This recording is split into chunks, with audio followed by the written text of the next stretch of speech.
Corona के मद्देनजर एक बड़ा फैसला हुआ है। उत्तराखंड में 16 जनवरी तक सभी राजनीतिक रैलियों पर रोक लगा दी गई है। उत्तराखंड सरकार ने इस संबंध में कोरोना की नई गाइडलाइन जारी कर दी और 16 जनवरी तक स्कूल कॉलेज बंद कर दिए गए हैं। सिनेमा हॉल 50% क्षमता के साथ खुलेंगे। तो बड़ी खबर उत्तराखंड से है, जहां पर नई कोविड गाइडलाइन आई है और वक्त के लिहाज से ये जरूरी भी है।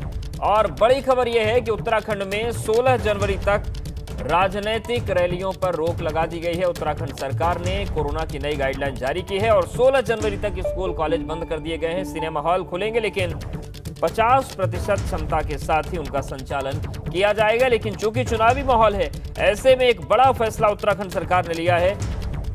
हर तरीके की जो रैलियां हैं वो अब उन पर रोक लग गई। पंकज राणा हमारे साथ जुड़ गए। पंकज, एक बड़ा फैसला है, इस फैसले में क्या अन्य दलों से कोई विचार विमर्श हुआ था या फिर सरकार ने माना कि यह बहुत जरूरी कदम हो गया है? देखिए, ये उत्तराखंड के लिहाज से बहुत बड़ी खबर है। जिस तरह से उत्तराखंड में लगातार कोरोना के मामले बढ़ रहे थे, उसके बाद राज्य सरकार को बड़े प्रतिबंध लगाने पड़े और ये इस दिशा में भी माने जा रहे हैं, क्योंकि प्रदेश भर में जिस तरह से चुनावों का माहौल बना हुआ है, जगह जगह रैलियां चल रही हैं, बड़ी भारी संख्या में गैदरिंग वहां हो रही है। उस लिहाज से जो पाबंदियां लगाई गई हैं, उसको देखते हुए ये माना जा रहा है कि आने वाले दिनों में कई तरह की जो रैलियां हैं वो स्थगित करनी पड़ेगी तमाम राजनीतिक दलों को। हालांकि सरकार ने अपनी ओर से निर्णय लिया है। सरकार ने जो एसओपी जारी की है उसमें राजनीतिक रैलियों का शब्द का जिक्र नहीं किया गया है। उसमें यह कहा गया है कि जो भी सार्वजनिक कार्यक्रम होते हैं, इवेंट होते हैं, मनोरंजन के कार्यक्रम होते हैं, इस तरह के कोई भी कार्यक्रम 16 जनवरी तक पूरी तरह से स्थगित रहेंगे। यानी कि उसमें सभी चीजों को शामिल कर लिया गया है, राजनीतिक रैलियों को भी इसमें शामिल कर लिया गया है। लेकिन क्योंकि ये भी एक बड़ी बात है कि अब देखिए उत्तराखंड में तमाम जो कार्यक्रम है वो तमाम राजनीतिक पार्टियों के कार्यक्रम जारी हैं, कई तरह की सभाएं उत्तराखंड में की जा रही हैं। लेकिन अब जो एसओपी आज जारी की गई है उसके बाद क्या जो राजनीतिक दलों ने अपने ऐलान किए थे, जो राजनीतिक दलों ने अपनी रैलियां रखी थी, वो स्थगित करेंगे या नहीं करेंगे, देखने वाली बात होगी।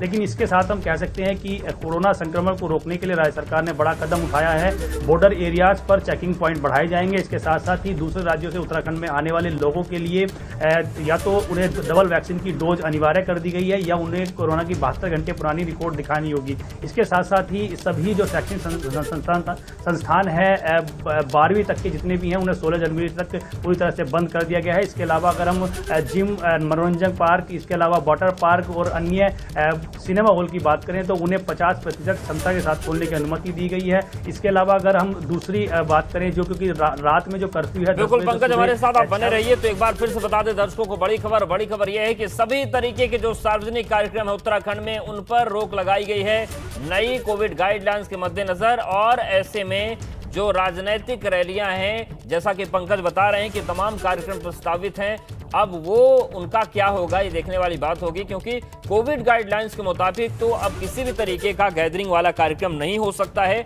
और सभी को जिम्मेदारी निभानी पड़ेगी। उत्तराखंड में 16 जनवरी तक सभी तरह की जो सार्वजनिक कार्यक्रम उन पर रोक लगा दी गई है। राजनीतिक रैलियों पर भी रोक है। उत्तराखंड सरकार ने एसओपी जारी कर दिया है, राजनीतिक रैलियों का जिक्र किया गया है। इसके साथ ही साथ जो भी सामाजिक कार्यक्रम होते हैं, जो भी सोशल गैदरिंग होती है, उस पर भी रोक लगाई गई है और ये एक नई गाइडलाइन आई है। शुक्रिया पंकज जानकारी के लिए। तो कोरोना की नई गाइडलाइन सामने आ गई है।